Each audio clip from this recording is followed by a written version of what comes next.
Bonjour à tous. Alors dans cette vidéo nous allons voir comment à partir d'un tableur, de données rentrées dans un tableur, on va pouvoir tracer un graphique en choisissant ce que l'on met sur les axes en abscisse et en ordonnée.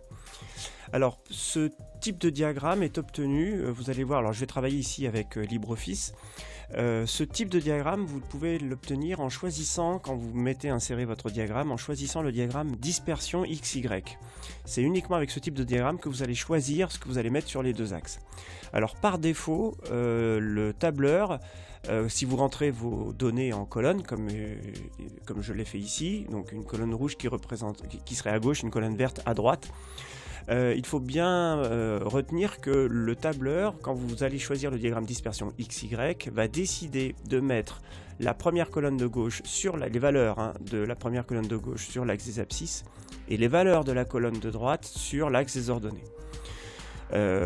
C'est par défaut, c'est le réglage par défaut. Alors je vous montre tout de suite un exemple. Imaginons ici, voilà, j'ai rempli un tableau, j'ai une première colonne qui représente un temps en secondes, et j'ai saisi dans une deuxième colonne des valeurs de un point qui se déplace, et j'ai fait un relevé, par exemple, un fictif de coordonnées x et y de ce point au cours du temps.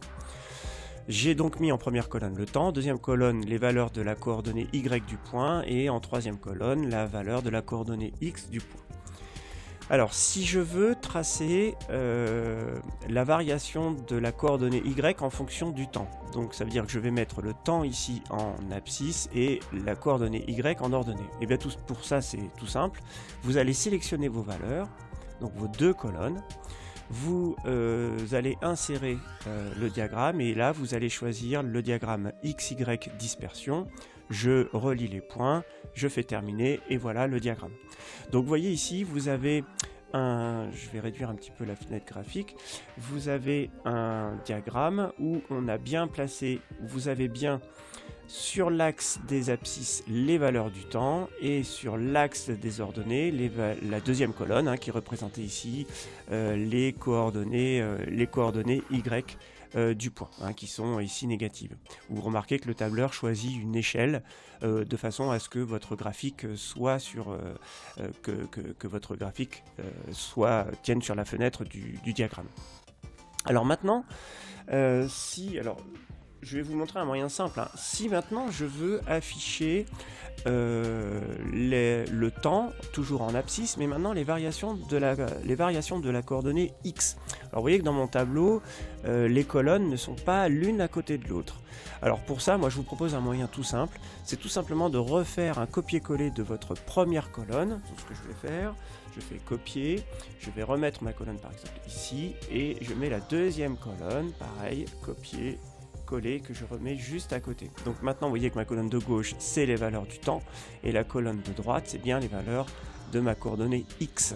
Maintenant si je refais insérer le diagramme XY dispersion avec des points reliés, j'ai bien maintenant sur mon diagramme, j'ai toujours le temps en abscisse et là j'ai mes valeurs de x qui sont bien sur l'axe des ordonnées.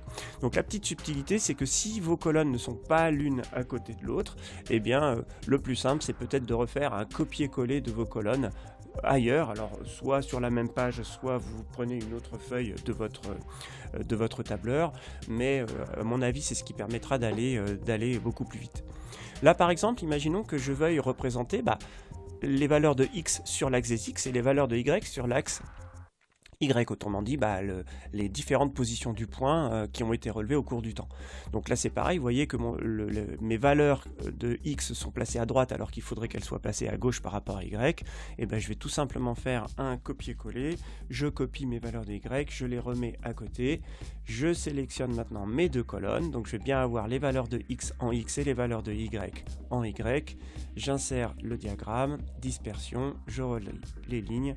Et maintenant vous voyez que sur l'axe des abscisses j'ai la colonne qui correspond aux valeurs de x et sur l'axe des ordonnées j'ai les valeurs qui correspondent aux valeurs de y. Voilà en fait la trajectoire du point que j'ai relevé au cours du temps. Bon, voilà le moyen que j'ai trouvé le plus simple et le plus rapide pour tracer vos graphiques. Bien écoutez, d'ici la prochaine vidéo, je vous souhaite bon courage et je vous dis à bientôt.